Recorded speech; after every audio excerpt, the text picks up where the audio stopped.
Hello friends, welcome to my channel commerce guru. मैं आपका दोस्त सीए राहुल निमला आपके लिए 12th कॉमर्स की अकाउंटेंसी की क्लासे लाया हूं, जिसे आप मैक्सिमम मार्क्स स्कोर करने में हेल्प मिलेगी। तो जल्दी से इस चैनल को सब्सक्राइब करें ताकि आप आगे के सारे वीडियोस देख सकें। शेयर करना ना भूलें, क्योंकि अकेले फायदा उठाना सही नहीं है। अपने दोस्तों तक इस चैनल को पहुंचाएं और हो सके तो मुझे ढेर सारा प्यार देके मैक्सिमम लाइक मारें। Thank you. अब चलते हैं अपन अपने लेक्चर की तरफ। आज मैं आपको बताऊंगा कि अकाउंट्स जो 12th में आपका अकाउंटेंसी का कोर्स है, उसके दो हिस्से हैं। एक 80 मार्क्स का आपका प्रैक्टिकल एग्जाम होगा और एक 20 मार्क्स का आपका वाइवा प्लस प्रोजेक्ट होगा। तो जो 80 मार्क्स का आपका पेपर है, आपको मैं बताऊं, इसमें 4 टॉपिक कवर हैं। पहला है पार्टनरशिप, दूसरा कंपनी, तीसरा नॉट फॉर प्रॉफिट ऑर्गेनाइजेशन और चौथा financial statement of company. Partnership 30 marks की है, कंपनी 20 मार्क्स की, not for profit organisation 10 mark का और फाइनेंशियल स्टेटमेंट 20 मार्क्स की। तो इस तरह से आपकी 12th की अकाउंट्स को 4 हिस्सों में बांट दिया है। पार्टनरशिप में आपके 6 चैप्टर हैं। किसी बुक में आपको 7 मिलेंगे, किसी में 6 मिलेंगे, तो डजंट मैटर। मेजरली 6 चैप्टर आते हैं। कंपनी में मेजरली 3 चैप्टर आएंगे। ये सिंगल चैप्टर है और इसमें आपको 5 चैप्टर पढ़ने हैं। तो देखा जाए तो आपको टोटल 6, 3, 9, 1, 10 और 5, 15 चैप्टर पढ़ने हैं 80 मार्क्स लाने के लिए, और उसके लिए आपके पास पूरा साल है। तो अगर आप सिस्टमेटिकली पढ़ेंगे तो बहुत अच्छे से स्कोर कर सकते हैं। Is it clear? चल, चूंकि पार्टनरशिप मैक्सिमम मार्क्स का है, इसलिए मैं सबसे पहले अपने वीडियोस में पार्टनरशिप कवर करूंगा ताकि हम पहले मैक्सिमम मार्क्स को सिक्योर कर सकें। तो पार्टनरशिप में फर्स्ट चैप्टर है, वो है अपना fundamental chapter, fundamental of partnership. तो अपने फर्स्ट चैप्टर का नाम है fundamental of partnership firm. Is it clear? चलो, इस चैप्टर का वेटेज 6 to 8 मार्क्स का है, और माइट भी कई बार ये 10 मार्क्स का भी आया, पर मिनिमम ये 6 नंबर का तो आएगा ही आएगा। आप मान के चलो, इसमें 1 नंबर का क्वेश्चन भी आएगा, इसमें 3 का भी आ सकता है, इसमें 4 का भी आ सकता है। तो आपको कॉम्बिनेशन में मैक्सिमम 8, 10 और मिनिमम 6 नंबर का तो इस चैप्टर से वेटेज है ही है। तो मोस्ट इंपॉर्टेंट चैप्टर है और पार्टनरशिप मोस्ट वेटेड चैप्टर्स में से है। मतलब आप देखा जाए तो 30 मार्क का तो अकलौता पार्टनरशिप कवर कर रहा है। तो शुरू करते हैं अपनी journey first chapter of partnership से, फंडामेंटल। चलो, पार्टनरशिप शुरू करने के लिए पहले हम मतलब समझ लेते हैं कि पार्टनरशिप है क्या चीज। अच्छा, एक चीज आपको मैं बता दूं कि पार्टनरशिप पर एक कानून लगता है उस कानून का नाम है Indian partnership act 1932। Indian partnership act 1932। ये कानून पार्टनरशिप पे लगता है। सर 1932 मतलब, इसका मतलब आजादी से पहले का है। शायद कई लोगों को ये नहीं पता, पर ये कानून हमने ब्रिटिश सरकार से लिया था, उसमें कुछ चेंजेस करके हमने अपना पार्टनरशिप एक्ट बनाया। तो पार्टनरशिप गवर्न किससे की जाएगी? इंडियन पार्टनरशिप एक्ट 1932 से। एक एक नंबर के क्वेश्चंस बहुत जरूरी हैं, तो 1932 हो सकता है वो साल को ऊपर नीचे करके एक नंबर का क्वेश्चन डाल दे, तो थोड़ा सा फोकस रखना इन चीजों पे। चलो अब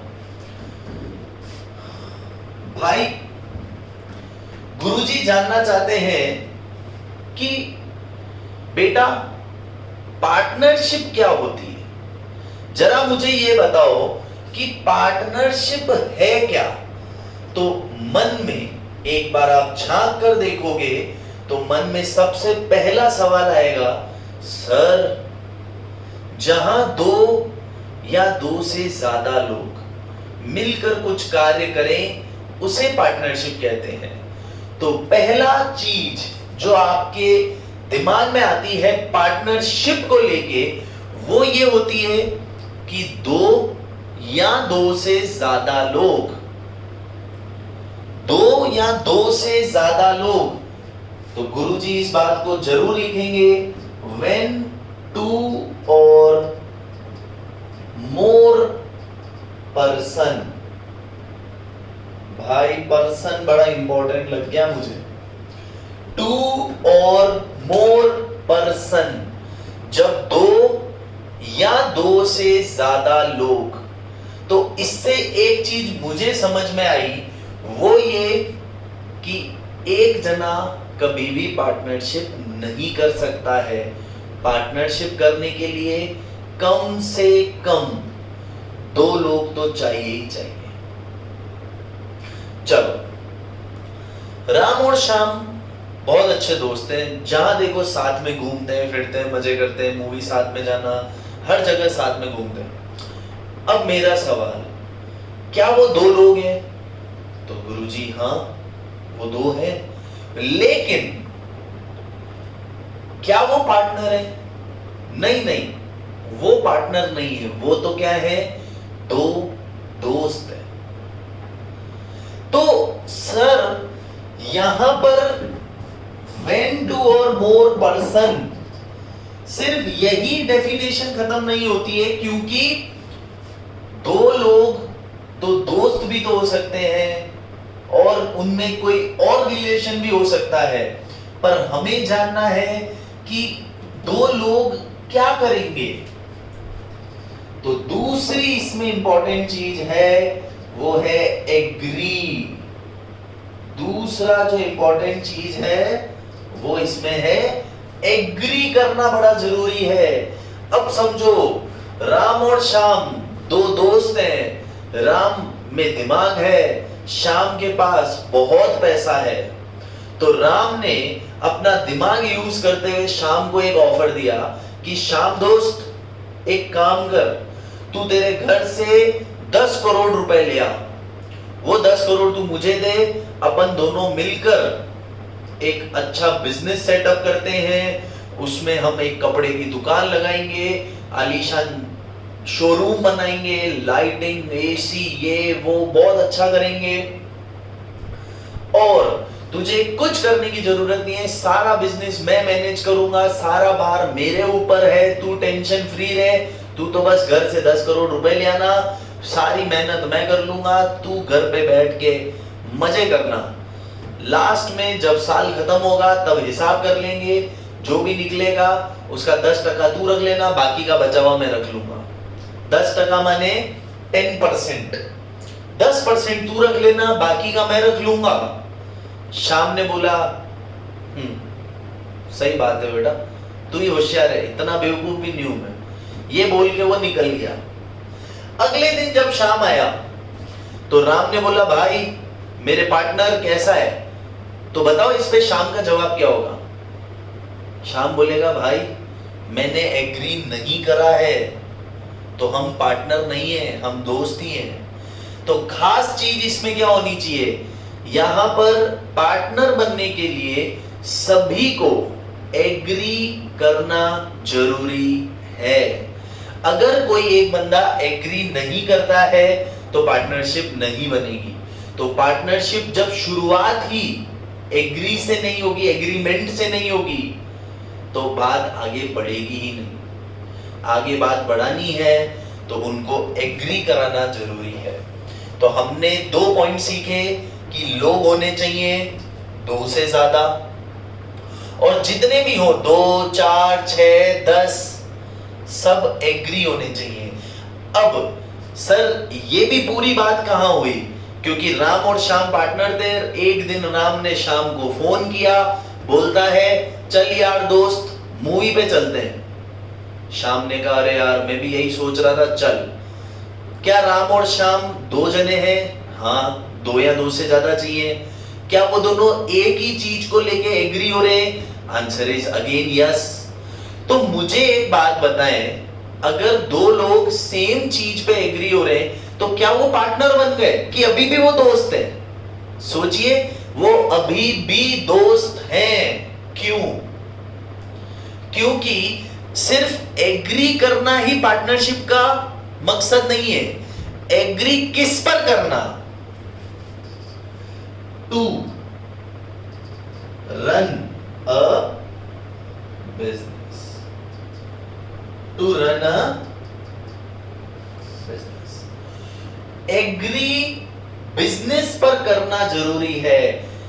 बिजनेस एक लीगल बिजनेस होना चाहिए, जो कानूनी तौर पे लीगलाइज्ड हो।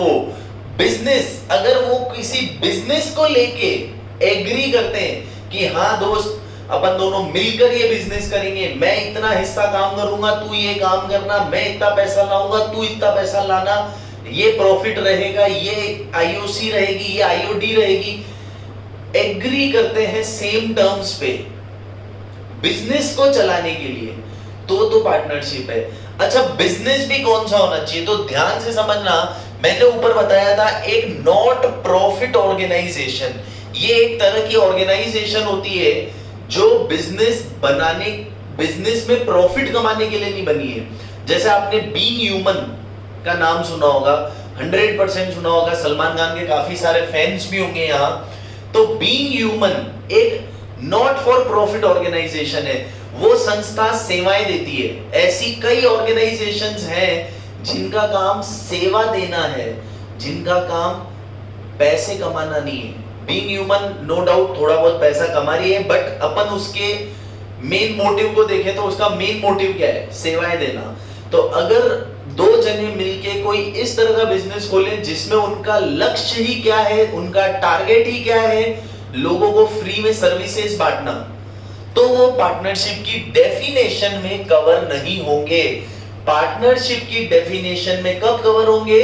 जब उनका मोटिव क्या हो गया? Profit earning. तो तीसरी चीज है बिजनेस, और चौथी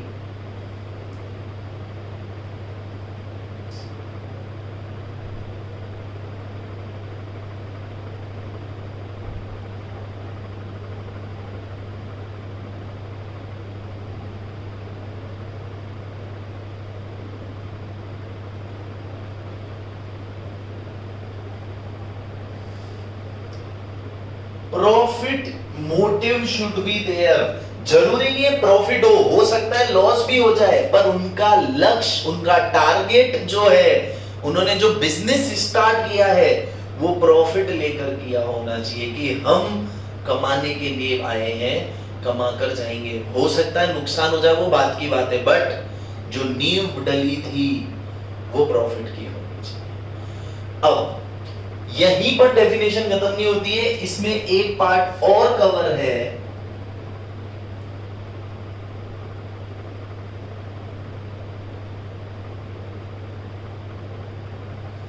where business is run by all or any of them acting for all, where business is run by all or any of them acting for all, मतलब जहां पर सभी पार्टनर चाहें तो काम कर सकते हैं, और अगर कोई पार्टनर काम नहीं करना चाहता है, वो सिर्फ पैसा लगा के रखना चाहता है एज अ स्लीपिंग पार्टनर, तो भी अलाउड है। इसका मतलब ये नहीं कि आप स्लीपिंग पार्टनर और आपको प्रॉफिट में हिस्सा नहीं मिलेगा, मिलेगा, बट वो एग्रीमेंट की बात है कि वो आपस में क्या एग्री किया था। तो पॉइंट समझना, जहां पर बिजनेस सभी पार्टनर द्वारा चलाया जाए या कोई एक पार्टनर भी दूसरे पार्टनर के बिहाफ पर बिजनेस चला सकता है। तो अगर मैं बात करूं कि डेफिनेशन में मेजर 5 पॉइंट याद रखने, लो होने चाहिए, एग्री करने चाहिए, बिजनेस होना चाहिए, प्रॉफिट होना चाहिए और आपस में मिलजुल कर काम करने चाहिए। तो इन 5 पॉइंट को जोड़ दूं तो मेरी डेफिनेशन जो एक्ट ने दे रखी है वो आ जाएगी। पढ़ के देखते हैं क्या डेफिनेशन होनी चाहिए। वापस से 5 पॉइंट, लोग होने चाहिए, एग्री होने चाहिए, बिजनेस होना चाहिए, उनका लक्ष्य मोटिव होना चाहिए प्रॉफिट कमाना, और मिलजुल कर काम करें। कोई एक बंदा भी दूसरे के बिहाफ पे काम कर सकता है। आज एक नहीं आया तो दूसरे ने बोला कि वाह यार मैं तेरा काम देख लेता हूं, तू चिल मार। कल को वो नहीं आएगा तो वो देख लेगा। मतलब मान लो राम शाम पार्टनर है, कभी राम ने छुट्टी मार ली तो शाम उसका काम हैंडल कर लेगा, कभी शाम ने छुट्टी मार ली तो राम हैंडल कर लेगा। इसका मतलब ये थोड़ा ना तेने छुट्टी मारी चल निकल यहां से, ऐसा नहीं होगा। तो म्यूचुअल अंडरस्टैंडिंग चलनी चाहिए। तो अगर मैं डेफिनेशन पढ़ूं, when 2 or more person agree to run a business and profit sharing among themselves, where business is run by all or any of them acting for all। तो आपको ये 5 बेसिक पॉइंट पढ़ने हैं। लोग होने चाहिए, एग्री होने चाहिए, प्रॉफिट मोटिव होना चाहिए, बिजनेस होना चाहिए और आपस में मिलजुल कर काम करें। तो अगर मैं आपको जब इसके फीचर्स बताऊंगा तो फीचर्स भी इन्हीं पॉइंट में से निकल कर आएंगे। यहां तक कोई लोड, इजीली कॉपी कर लो। आज का लेक्चर मैं यहीं एंड कर रहा हूं। कल नए दिन, नई सुबह, नए कंसेप्ट के साथ मिलेंगे और कल हम इसके फीचर्स पढ़ेंगे। तो ज्वाइन जरूर करना और इस वीडियो को ज्यादा से ज्यादा लाइक शेयर करना न भूलें और प्लीज प्लीज प्लीज इस चैनल को सब्सक्राइब करें। Thank you.